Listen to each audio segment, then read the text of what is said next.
In fact, the Greek word for schemes, anybody here speak Greek? Nobody speaks Greek? I'll teach you a Greek word. Methodia. Can you say it? Methodia. What's that sound like? Method. So Paul says, look, in the battle of life, we've got to be careful because the devil has methods that he's going to try to trip us up. Let's see. Last night there was something on TV. I think it was a football game. Anybody see the football game? Yeah. Oh yeah. You remember that. Now you know something about these football players and teams. What they do?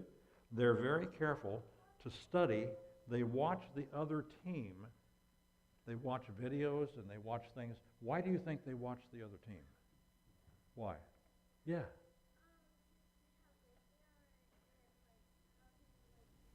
That's right. You watch the you watch the opposition to find out their methods.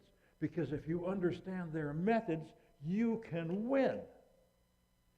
So Paul says the devil has some methods too.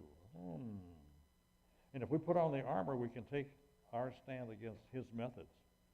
For our struggle isn't against flesh and blood, but against the rulers, against the authorities, against the powers of this dark world, against the spiritual forces of evil in the heavenly realms. Therefore, put on the full armor of God. He says it again, twice.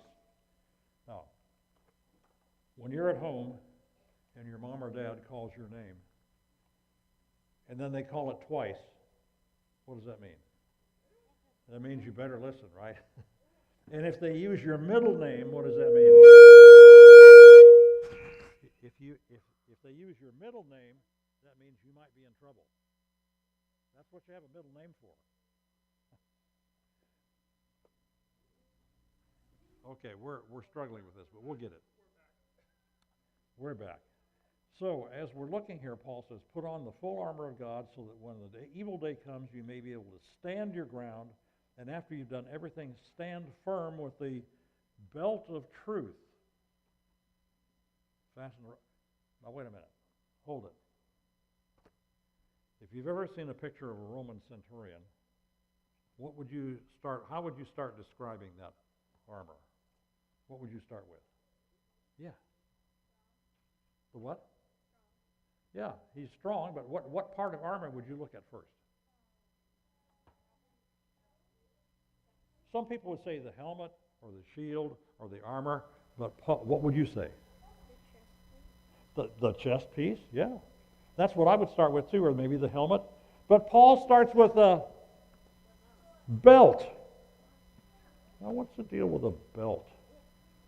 I mean, I wouldn't start with a belt. I would start with something that's a little more fancy than a belt. So I brought a belt here with me, a Roman belt.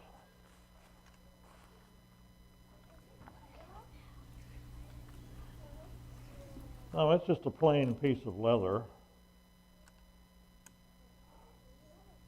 Now, this belt has something on it called a pugio, P-U-G-I-O. But this goes around the outside of the armor. And it's just a plain piece of leather. Now, some of them, when they had these belts, they would have real fancy things on them. They'd have stamped metal, and I have one that's got all that with it. I didn't bring that one with me. I can't bring all the stuff on the plane. But this belt, I'm saying, that doesn't look that fancy. What's the big thing about a belt? Well, wait a minute. If the belt was only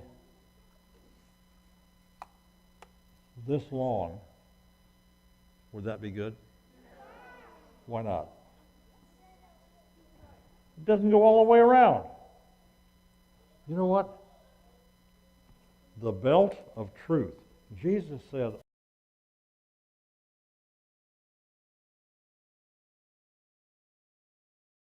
Jesus is like this belt. He goes all the way around our life. He's helping us in everything that we do. So I think that's pretty cool. You see, if you have a belt that's too short, it doesn't work. Jesus is always all around us. He said, I am the way, I am the truth, I am the life. And Jesus said also someplace too, in John, the 8th chapter, I think it is, he says, he said, the thief comes to steal and kill and destroy. steal. You like people who steal? What about people who want to destroy things? I don't want to be around people who destroy things. I mean, if you're working on an art project and somebody comes and they tear your things up, I don't like, that's not nice. You don't like people who steal and kill and destroy. And Jesus said too, he said, the devil is a liar. Say that with me. The devil is a liar. And Jesus said he is the truth. Okay, let's look at those two. The devil is a, and Jesus is truth. Oh, if you don't remember anything else, remember that. Now, a belt is a good thing. A Roman belt, you see, it keeps the armor together because it squeezes around your waist. It keeps the armor right close to your body. That's important to have because you don't want that armor not fitting you well. The truth is what pulls things together. Say that with me. The truth pulls things together. Try it again. The truth pulls things together. And Jesus keeps your life together. Now, the Roman belt is pretty interesting because not only does it keep the armor, but you see what this is. We'll talk about this another day. What is that? Okay.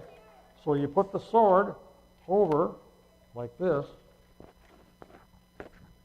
and there's a problem though with that. If I'm running,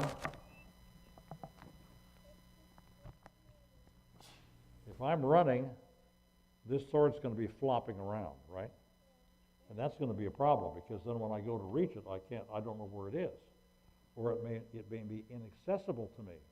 So the other belt goes around this belt and keeps it in place. Truth gives us stability. Jesus said, I'm the truth. I'm the way, the truth, and the life. And I'm not going to let things flop around and be a problem for you. I'm going to keep your life together. So a belt's pretty interesting. Let me tell you something about a story. Or then there's another piece of leather. Sometimes they would put on the belt. They would put right here as protection. So this is part of the belt also. They put the belt through that, and that's right here. You'd like that as protection. So Jesus said, I'm going to protect you. I'm going to be with you. Wherever you are,